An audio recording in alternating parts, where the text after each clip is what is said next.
All right, we know it's the time of year when the office can be a germ war zone. Cover your mouth over there. Oh, sorry. That's right. You're going to learn more tips like that with our etiquette expert, Diane Gottsman. She's here to tell you how you can keep from getting sick.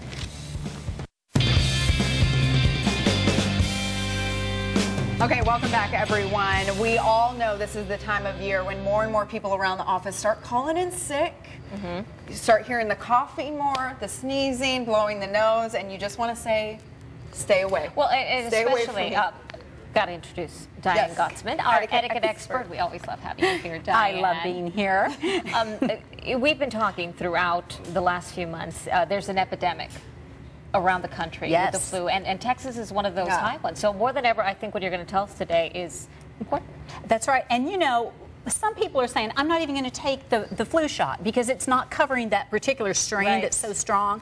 Take the shot. Yeah, doctors are saying you still should, I mean, it's worth it. It still is going to protect you to some degree. There are other strains, and to some degree, I think it's, you know, I think it protects you for one strain 40%, but there's all kinds of strains. So do take the shot. If you haven't done it, the virus is still strong through May. So there is still time. Have you taken your shot? I did get my vaccine. Yeah, and my children too. That's always one that I worry about because they're around so many other little kids and all those germs. Yes. In terms of office etiquette, let's start with shaking hands. What do you do, Can we just do a fist bump? when you see someone who has sneezed into their right hand and they try and shake your hand? So the protocol is you don't ever want to refuse a shake. However, that said, if you have a weak immune system, if there is a, you know, if you really feel strongly, and you have to think carefully, because if you see somebody sniffle or sneeze, you don't want to say, oh, but you can say, you know, I have a weak immune system, I'm just getting over,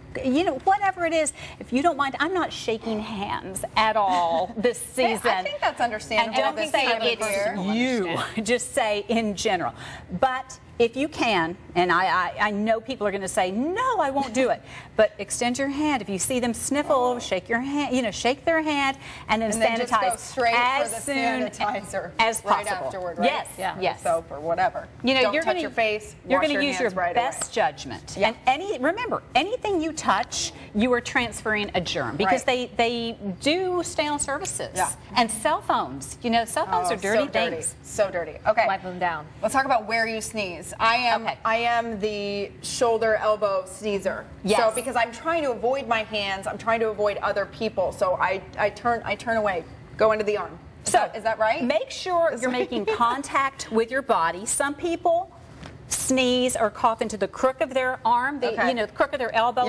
Pulmonologists, at least the ones that I've spoken to, will say our bodies often don't make it there, depending on how large you are. So if you can make it into the shoulder, but just don't use your hand. Don't cough, cough, or achoo. Cough, cough. And let's just hope it's not a wet cough. I mean, really, we have to talk about these things. Just know, and if you use your tissue, which we want you to use tissue, wipe, toss, and sanitize.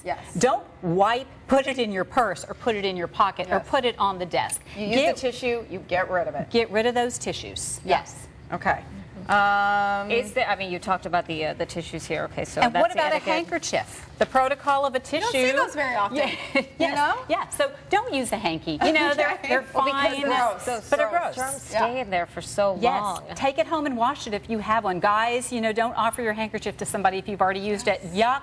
I saw it happen last week. I don't want that. Here on our screen, the next graphic. Should I say something to a coworker who is coughing and not covering their mouth? Can you? Yes. What you can say is, it looks like you have a little cough. Would you like a cough drop? And here's some soup. And by the way, you need a taxi home. From me. Thank you. So what you can say is, it really looks like you're coming down with something. Are you all right? You know, would you like a tissue? Here is some cough drops. You know, I'm trying to keep myself healthy, and would you mind if you know, we take care of this meeting another time? And you know, I made these flu baskets, and one is for each one of you because I went kind of crazy, except you know, they're personalized. When you make a basket for someone, and you know, that's what you can do in your office as well, make sure that you are giving that person, if they are sick, something they're going to need. You know, put thermometers, because everybody thinks they have thermometers, and when you need it, you don't have it. You know, there are, you know, the Vicks, the honey, the tea, whatever it is personalized for that person.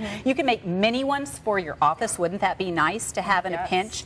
And then, of course, give them a great magazine. You know, these magazines are from Hoffman Publishing, and I happen to be in Celebrate magazine, as we know. I write a column for them. But really, you know, something that you think they will enjoy, and that goes for the office as well. Back to the question, you can say, you don't have to give them a whole basket, but you can say, listen, would you like, here's some hand sanitizer. Yeah, sanitizer, I mean, cough drops, tissues. We worry about offending people. We also have to worry about our health. So we have to do it kindly, courteously, and with good judgment. Yeah. Okay, great. Oh, we do have one more question. So when you've got that lingering cough, this has all happened to us, and then we have a big client meeting, or for us, you know, we're on TV, and then we get that coughing attack. What do you do? We're only human, so if you're on television and you get that, you know, if you're in the middle of your newscast and you get that tickle, it happens. Yeah. But if you are going to meet with someone and you've got that hack and you can't get rid of it, you might just want to reschedule. Right. I think that's But if it's something that's lingering, because you know it lasts for a month. For like 3 weeks. Yes, you can just say, I am recovered, I am fever-free, it's just a little tickle. And do things like not have milk before you go, because that's phlegm-producing. Bring your cough drops in, you know. So be prepared. Yes, be prepared. All right, Diane, we always love having you here. I love being here. here. Thank you. You're preparing us. You all are prepared. Okay.